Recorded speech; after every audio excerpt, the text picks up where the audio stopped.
Ayan mga busing, tagulan na naman. Doble ingat po tayo sa ating pagmamaniho mga busing. Kasi madulas yung kalsada pag araw ng tagulan. Kaya ayan, ito ako ngayon sa EDSA.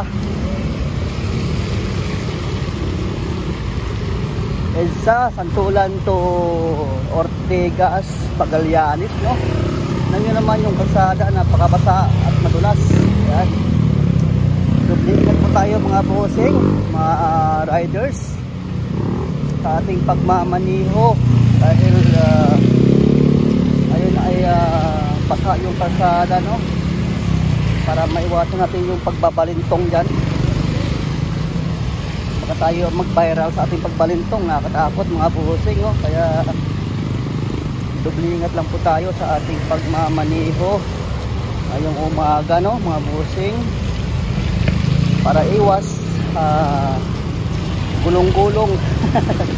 Kasi mahirap na mga bossing, kaya tandahan tayo sa pagmaniho ng ating motorsiklo man o kotse, dahil madulas yung kalsada ngayong araw dahil napakalakas ng ulan kagabi, no? At ngayon ay tuloy-tuloy pa rin yung yung ulan dito sa EDSA. Ayan. At kung maaari ay iwasan natin yung bike lane para iwas tayo sa violation, no? Mga busing, mga riders, no? Kasi mahirap na magkaroon ng violation ng in-cap, diba?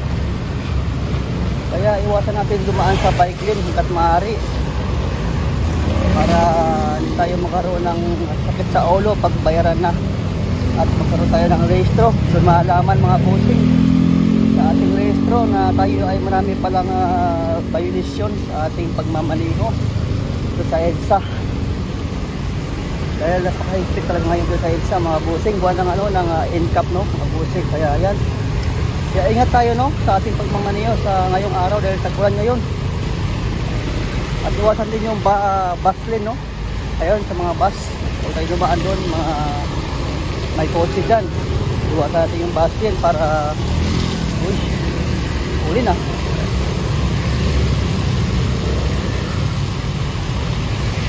Tuloy yung ulan ngayong umaga mga bossing sa EDSA. Kaya dapat lagi kami kakote pag ikaw ay nakamotor. Ayan, para iwas basa.